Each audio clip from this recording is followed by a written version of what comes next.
In this video, we're going to go over the Snake Clay brush in 3D Coat 2021. You'll see in the Tool Options panel, we can adjust the level of subdivision detail. What this does is it not only allows you to extrude in screen space, but it will also apply a sufficient amount of subdivision so that you do not get polygonal stretching. For the sake of comparison, let me first use something like the Move tool. If I were to just simply click and drag, that might work, but one major limitation is it's linear in its direction rather than following a curved path like the Snake Clay tool does. The Move tool is great, but to apply any type of curvature along the extrusion, it falls short.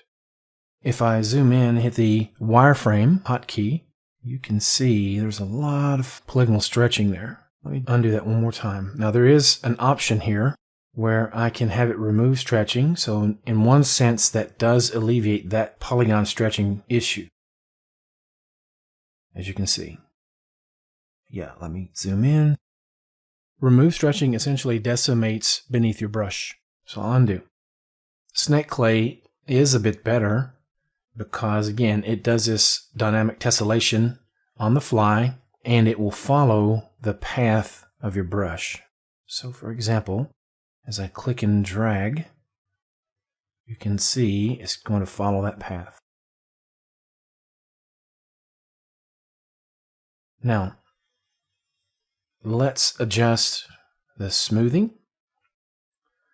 up to 1, and the snake sharpness, let's make that 2.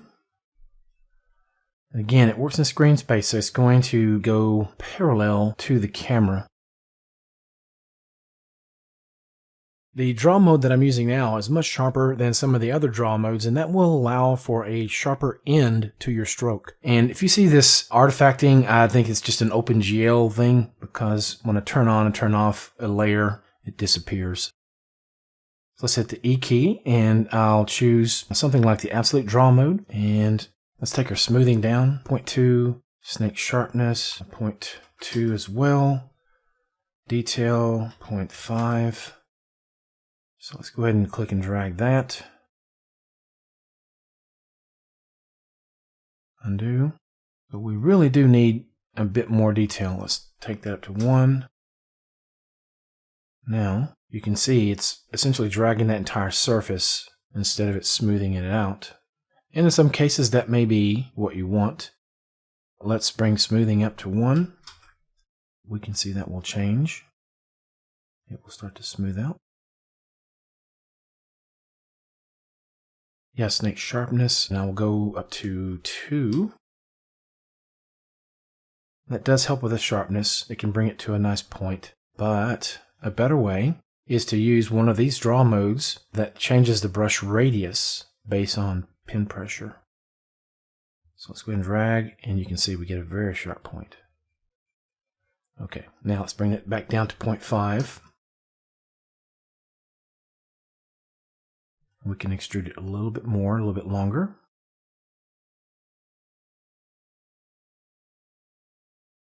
And smoothing, let's bring that down to 0.5.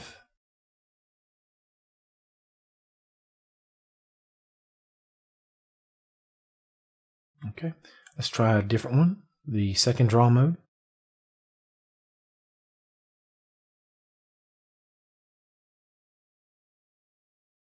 All right. So we will try a different draw mode. Okay, that might be the best of all of them. So you want a really nice sharp point. That's what I'll do with this one.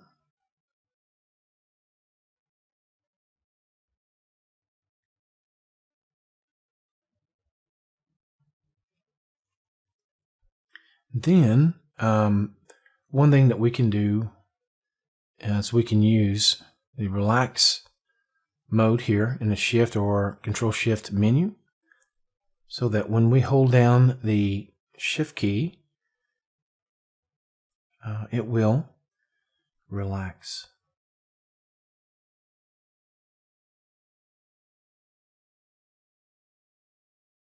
And that will conclude this look at Snake Clay in 3D Coat 2021. Thank you for watching. We will see you next time.